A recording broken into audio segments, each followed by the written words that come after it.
Most people are super excited when they start their home buying or selling process, but it can be somewhat of an emotional roller coaster to say the least.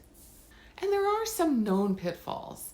So today I'm going to talk to you about how to avoid these and give you some helpful ways to work with your real estate agent to make this transaction go as smoothly as possible.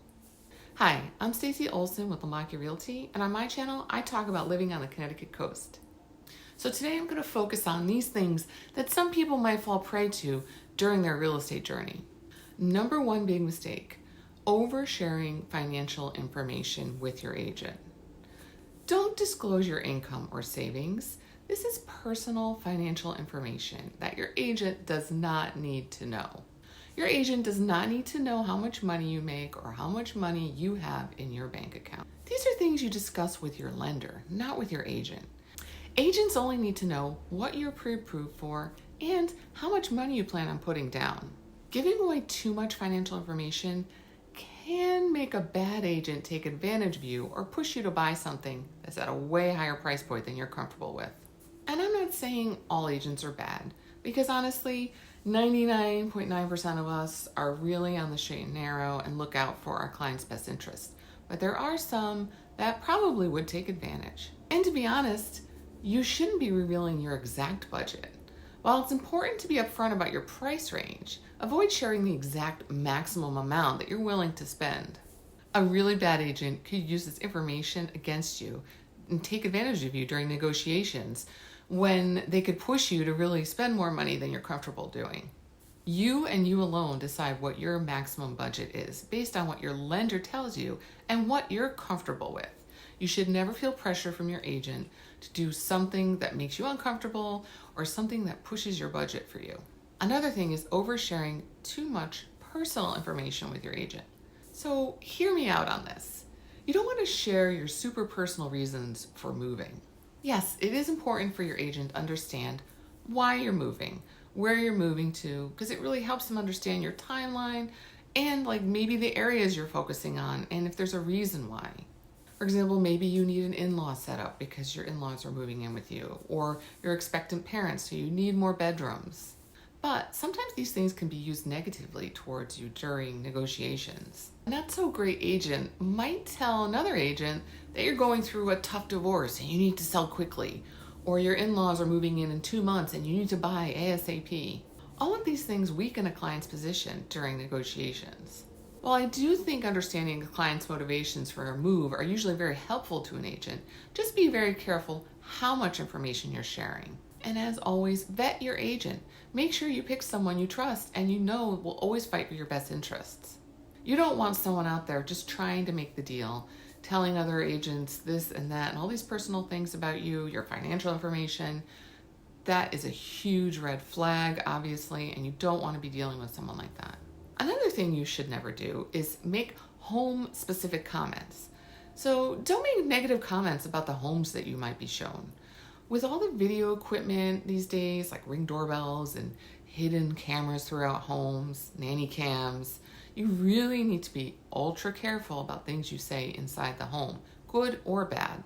When a seller's agent has a listing, they are supposed to explicitly say that there are recording devices within the home. It should always be disclosed in the listing so that your agent as a buyer can give you the heads up. Like, hey, they're videotaping this, they're recording this. Don't say anything about the home inside the house or even actually outside the house. So you don't want to go into a home and you love it and you're raving about it and they can go back and see this and know that they have you, right? When someone knows that you're emotionally attached to a home already, they can use that to their advantage. And on the flip side, you don't want to say negative things about the home either, because you might change your mind a few weeks later and put an offer on that home, but the sellers had already heard you talking smack about their house. They might not even entertain your offer. So even if you feel negatively about a home, remember that your agent can negotiate for repairs or improvements without you having to criticize the home directly during the showing. I usually give my clients the heads up that there's recording devices within the home or outside the home, but I try to also just say to them, keep comments to a minimum because again, you just never know. I like to go back outside to where the cars are parked and discuss things there well out of earshot of any recording devices that might be attached to the home. Another thing to never do is solely rely on online estimates. While online tools like Zillow can be helpful, they don't always provide accurate valuations of homes. You need to trust your agent's expertise and avoid making offers based on online estimates. Your agent should do a full comparative market analysis, or a CMA we call it, for you when you're selling or buying, because you need to understand what the actual market value of the home is. CMA is when your agent pulls all the homes that have been sold in the neighborhood in the last, let's say, 3 months that most closely resemble the home that you're selling or buying. They look at bedrooms, bathrooms, square footage, style of home, lot size. They want to make sure you're getting the home for exactly what it's worth on the market, and vice versa, that you're selling the home for what it's worth. You really don't want to pay too much attention to those estimates on Zillow because they have no idea what the inside of the home looks like. They don't know what the structure is like. They're just taking a blanket average of similar homes in the area to come up with a number. You don't want to get caught up in all that estimate stuff because let's say you get all the way to the appraisal and you put in a way higher number than what the appraisal comes back at. That could really put you in a bind, because the seller's either going to say, hey, cough up the difference in cash at the close, or you try to negotiate, but sometimes they're just not willing to budge because they want that higher number. Another thing you should never do is really talk poorly or negatively in front of your agent about your agent. It seems like common sense, but people do this. If your agent suggests a strategy or a tactic that you don't agree with, just discuss it calmly and respectfully. Avoid criticizing their advice or their expertise. Most agents are trustworthy and honest and have been around long enough to know how to handle negotiations. When an agent pulls a CMA, for example, and they give their opinion on the price range that you should either sell or buy at, don't just squash what they say. You in your head might have a specific number that's higher or lower than what they give you. Just explain your stance and why you think it should be one way or another. As I've said, an agent can never really tell you what to offer or what to sell at. We just give ranges based on the hard sales data that we pull from the surrounding area. If you disagree, just do it politely. My favorite is when a client tells me something that their father or their friend or their cousin said or did to get a great deal, or what they think the price of the home should be. But the fact of the matter that their father hasn't bought a house in 40 years, or their cousin, flipped a home 15 years ago, has nothing to do with the market today. A realtor has expertise in the market and the community as of today, and we have hard documentation for price ranges and what we think a home should be sold for or purchased at. I'm not sure why people tend to side with someone who has zero expertise working in the industry, but it happens all the time. Another big no-no is never say you're working with multiple agents. I've actually had this happen to me in the past where I was given a client as a referral, only find out in the middle of our conversation that they are speaking with multiple agents. Obviously, that's a huge red flag for any agent.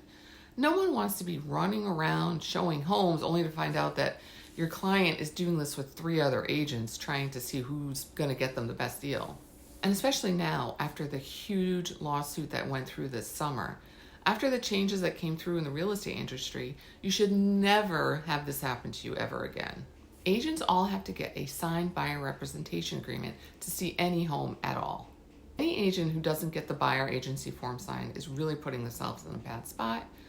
Not only is it not allowed anymore, but it also doesn't protect the agent from running around and doing all this work and not getting paid. Especially in Connecticut, we've always had a buyer agreement that you had to sign. And in the past, sometimes, you might show a couple homes to someone so you can build rapport and then have them sign it. But today, we can't even do that. We can sign agreements maybe to show your house for, do showings for one day or just specific homes. But you really can't go in a home anymore without signing some type of agreement with an agent. And I know from my own experience, once you do work with a client, you build a special bond. You're with them through one of the most stressful periods in anyone's life. I do think it's hard sometimes to keep emotions and personal information hidden, but with the right trustworthy and professional realtor on your side, you can have a smooth transaction. Please hit the like button and the subscribe button if you enjoyed my video today. And if you're considering a move to Connecticut, please reach out. I'd love to help you. In the meantime, you can check out this video about what fall is like in Connecticut. And honestly, we've had a really warm fall, so it's not very typical, but keep that in mind. And until next time, have a great day.